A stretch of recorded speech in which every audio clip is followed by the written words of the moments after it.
നമസ്കാരം. Raf talk മലയാളത്തിലേക്ക് എവർക്കും സ്വാഗതം. കേരള ബ്ലാസ്റ്റേഴ്സ് ബികാഷ് യുംനാമിനെ സൈൻ ചെയ്തിട്ടുണ്ടല്ലോ.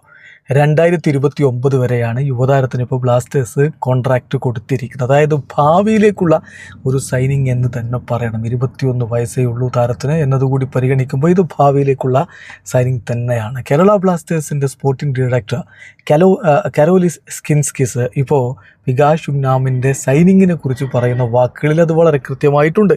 അദ്ദേഹത്തിൻ്റെ പ്രതികരണത്തിലേക്ക് നമ്മളൊന്ന് പോവുകയാണ്. എസ് ടി പറയുന്നു, ഞങ്ങൾ വളരെയധികം എക്സൈറ്റഡ് ആണ് ബികാഷ് യുംനാമിനെ കേരള ബ്ലാസ്റ്റേഴ്സ് ഫാമിലിയിലേക്ക് വെൽക്കം ചെയ്യുന്നതിൽ. അദ്ദേഹത്തിൻ്റെ ടാലൻറ്റും പൊട്ടൻഷ്യലും നമ്മുടെ ഭാവിയിലേക്കുള്ള ഫ്യൂച്ചറിലേക്കുള്ള വിഷനുമായിട്ട് അലൈൻ ചെയ്തു പോകുന്നതാണ്.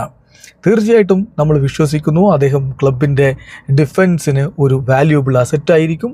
അതുപോലെ തന്നെ അദ്ദേഹത്തിൻ്റെ ഫർദർ ഡെവലപ്മെൻറ്റിനെ നമ്മൾ ഉറ്റുനോക്കുകയാണ് എന്നുകൂടി സ്കിൻസ്കിസ് പറയുന്നുണ്ട്. ചുരുക്കത്തിൽ ഭാവി മുൻകൂട്ടി കണ്ടുകൊണ്ടുള്ള, ഭാവിയിലേക്ക് ഉറ്റുനോക്കിക്കൊണ്ടുള്ളൊരു സൈനിങ് ആയിട്ട് ഇതിനെ കാണണം. പ്രീതം കൊട്ടാൽ വെറ്ററൻ താരമായിരുന്നു, 30 വയസ്സ് കഴിഞ്ഞയാളാണ്.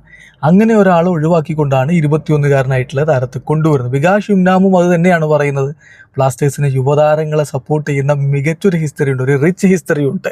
അപ്പോൾ തനിക്ക് കൂടുതൽ അവസരങ്ങൾ ലഭിക്കുമെന്നും ഇവിടെ ഒരു നല്ല താരമായിട്ട് വളരാൻ കഴിയുമെന്നുമുള്ള ആത്മവിശ്വാസം അദ്ദേഹവും പ്രകടിപ്പിക്കുന്നു. എന്തായാലും അദ്ദേഹത്തിന് ബ്ലാസ്റ്റേഴ്സിൽ മികച്ച പ്രകടനം നടത്താൻ കഴിയട്ടെ. 2029 വരെ കരാറുണ്ട്. ബ്ലാസ്റ്റേഴ്സിൽ തുടരുന്നിടത്തോളം കാലം അദ്ദേഹം ബ്ലാസ്റ്റേഴ്സിൻ്റെ ഡിഫൻസിൽ ഒരു ശക്തി ദുർഗമായിട്ട് നിലകൊള്ളട്ടെ. വീഡിയോ അവസാനിക്കുന്ന ഫുട്ബോൾ ലോകത്തെ കൂടുതൽ വിശേഷങ്ങളുമായി റാഫ് ടോക്സ് എത്താം.